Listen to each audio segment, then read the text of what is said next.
At this place in history, we're in Burlington with Steve Perkins, the Executive Director of the Vermont Historical Society.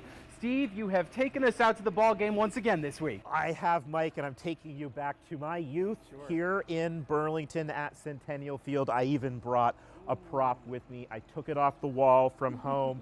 Vermont Reds All-Star Game pennant from July 14th, 1986, right here at this ballpark. So today, we're going to talk about professional baseball here at Centennial Field. We're here with Paul Stanfield from the Lake Monsters organization. The first professional team was back in 1955, and it was an affiliation with the A's for one season. The next major league team here was in 1984, was the Vermont Reds. They were here in 1984 through 87, and winning the Eastern League Championship. They were a Double-A team in 84, 85, and 86, and then in 1988 was the Seattle Mariners had the Double-A team here. And who are some of the standout players? So some of the Famers in this group. Yeah, I mean, when the Reds were here, they had like 11 players that ended up being on their 1990 World Championship team. But so guys like Chris Sabo and Paul O'Neill. Barry Larkin. Then when the Mariners were here, both Omar Vizquel and Ken Griffey Jr. were here. Ken Griffey Jr.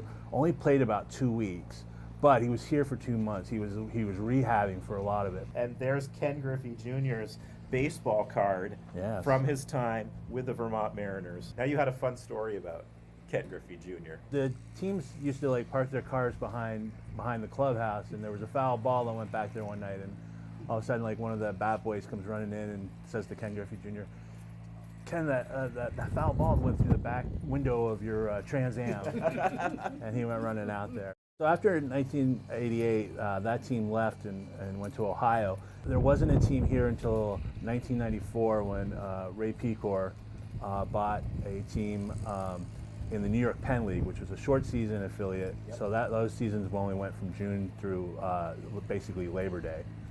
And so that team moved here in 1994 and was here in the New York Penn League until 2019. The Vermont Expos, and then later the Lake Monsters. Right, it was the Nationals once they moved to Washington through 2010, and then starting in 2011 through 19, it was affiliated with the Oakland Athletics. Now we're in a collegiate baseball league, the Futures Collegiate Baseball League, and so now instead of getting college kids that have just graduated or gotten drafted, now we get players who are basically freshmen and sophomore in college, so we're getting them before they're getting a chance for them to get drafted. You come out to the ballpark and you watch it, and you don't really see that much of a difference. And you get to see it, Paul, yourself right up close with the myriad of different things you've done here at Centennial over the years, not just in the Lake Monsters organization, but as you mentioned, the Expos, the Reds prior to that. I came to Vermont Reds games in 1984, and then I started working for that team in '85, and so I've been at Centennial Field probably a real long time now. So how can people see baseball here at Centennial Field? Well, obviously they can you can come out to the ballpark. We have I think it's 35, 36 home games during the regular season, and you can follow along, even just online and through our website, VermontLakeMonsters.com. An early professional home for future World Series champions and Baseball Hall of Famers at this place in history. Local news that matters.